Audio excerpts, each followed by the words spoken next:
David here from Functional Movement Training Centre. I have a special guest today. Hi, Roddy. Introduce yourself, mate.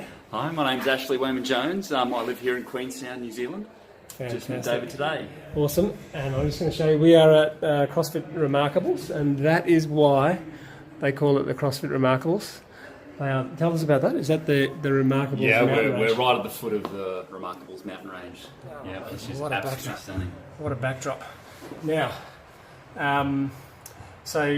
what happened, we're in Queenstown, coming over for George's wedding. You'll all know Georgia. She's one of our Functional Movement Training Centre NeuroHAB movement therapists. Fantastic girl. We're over here for her wedding.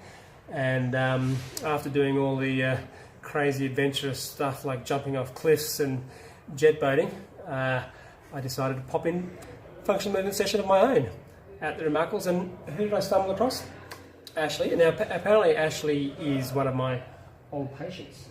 So tell us about that, Ash. When did we first meet in a clinical setting? I would say 4 to 5 years ago. Mm-hmm. I came in with L4, L5 issues. Mm-hmm.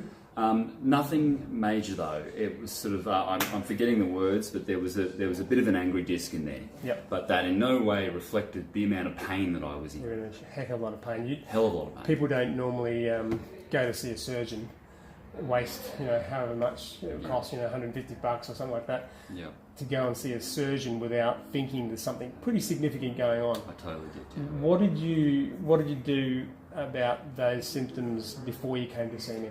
How I did it was I was hit by a car off my bicycle from the behind, and I fell back on my back. And anyway, a full course of physiotherapy. I tried osteopaths, dry needling, remedial massage, Pilates, swimming, and got yoga, of course.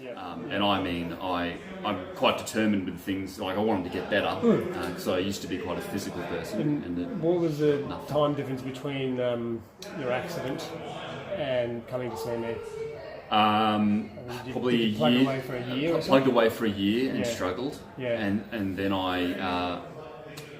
this was sort of before you found functional movement. Yeah. And then I struggled for a further 2 years going through those different types of therapies. So did you see me a second time?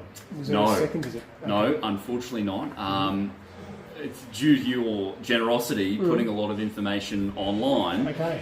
I was referred to by my musculoskeletal specialist to you. Okay. However, I couldn't make it because I was on the Sunshine Coast, and I had an extremely busy work schedule on the Sunshine Coast.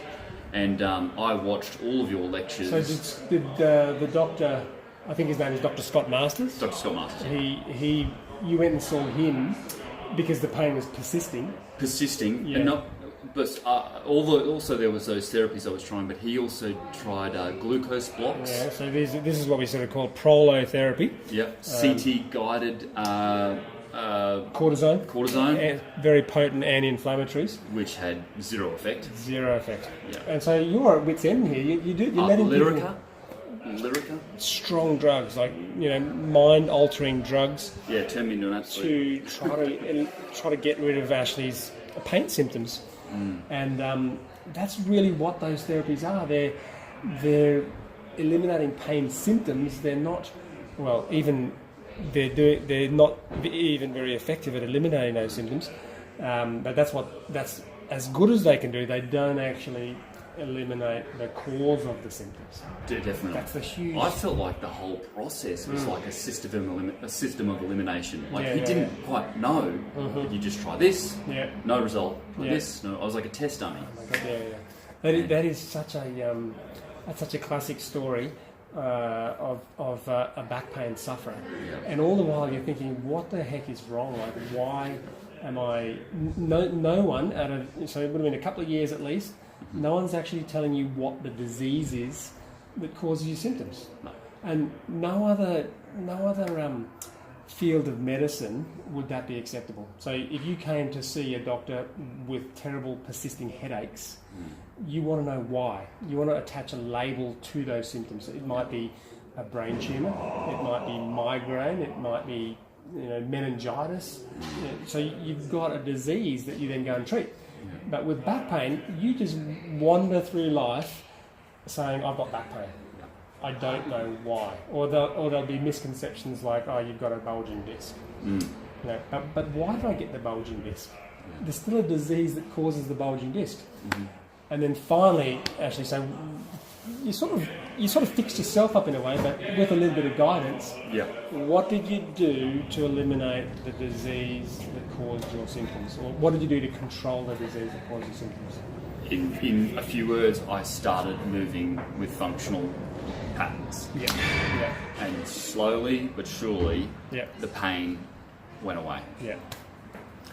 I started hip hinging, I started squatting, I started using natural movements that you talk about religiously, and it started to creep away. And as I was saying to you before, earlier in the class, is that I felt like I was on a knife edge, that like I could be set off by anything as easy as brushing my teeth at the sink. I'd be hip hinging slightly, but not hip hinging. I'd be bending at the lower back. In that terrible hunch-over that's what we call lumbar hinge or lumbar centric hinge, as opposed to hip centric rotation. And that's not what your lumbar spine is designed for. No, overloads. You've got your hip, which is a ball and socket joint. That's got to be a clue, right? It's a ball and socket joint, as opposed to a spine, which is little blocks built on top of each other, which is like a support. It's a support, not a point of rotation. Keep going. That's fantastic. And that's it really. I started feeling like that margin where I could get easily hurt, and I felt so vulnerable. I felt like a 90-year-old man just held together by Celebrex. My mood was down, my libido was down, everything. Just everything that made me feel like. And you still had to go to work. I still had to go to work, battling along, and you're hooked up on Lyrica and Celebrex. I was like a zombie. And you can see why it was just life-changing. And that margin got it just as I persisted with the strength training and the functional movement patterns. I started to unlock. I could feel my body moving right. And the pain just goes. Incredible. That's fantastic. I'm so happy to hear that. And when I rocked up to the gym today, and I saw this guy sitting here, or he was next to his bike, and I thought, Jesus, this is a pretty elitist sort of gym. I looked at Ashley and looked at his quads, and I looked at his muscles and his calves. But holy shit, what am I in for today with these type of athletes? And you would never look at Ashley and say that he once suffered from chronic debilitating back pain and was on a cocktail of S8 medication, prescription medication for pain. Thank you. And look at him now. And it really does boil down to the secret being that there's a few athletes Good just effort. Well done. what a great bunch of guys. Speak well. What Ashley's done, and he may not even understand how he's done it, but the fundamental requirement for building functional capacity is movement proficiency. So he's developed movement proficiency that's built up his concrete slab foundation of building functional capacity. And when you can build functional capacity that exceeds functional demand, you now then become super robust. And so we've just done a workout that was almost 60 odd snatches, 60 odd Olympic snatches, starting at 35 kilograms and then working up to 60 kilograms, and then if you really had fantastic functional capacity, you'd move up to 75 kilograms. And actually, you got into the 60 kilogram bar. I was getting into the 60s, 60 kilogram bar, and he's just moving this heavy weight. That's 3 cement bags. Throwing 3 cement bags above his head, like in a matter of a second and a half or something. And that has to include, to do that sort of capacity, that has to include fantastic movement patterns. And so therefore the disease that you actually suffered from back in the day, the disease that I'm very confident to label you as previously having was movement dysfunction. Totally. And movement dysfunction is not a disease that is in the textbooks. Right. We will talk about the chapter on lumbar disc prolapse. We'll talk about the chapter on facet arthritis, on discitis. but there will be no chapter on movement dysfunction. And if there's no chapter on movement dysfunction, all the doctors out there, all the physiotherapists, all the Pilates instructors, all the muscle, there's no chapter. And so therefore, the best they can offer you is a manual therapy session, an injection, a Trying to treat the glucose, symptoms every time. Celebrex, Lyrica, Yeah. and that's what screws up a vast number of people on the planet. Yeah. You know that back pain is the world's leading cause to go to the GP. Yeah. So I don't doubt that at all. on a global scale, it is a massive problem because movement dysfunction is not yet in the textbooks. No. And you suffered it. No one told you it. I'm just so thankful and lucky that I came across your information. Yeah. And thank you for putting it online. All right, Ashley. So great. That was a great chat, and this type of thing excites me. I'm not even in my own hometown. I'm international, and I stumble across a guy who has used our methodology to pull themselves out of a lot of suffering. Yeah. And there's nothing more rewarding than to hear those type of stories. Okay.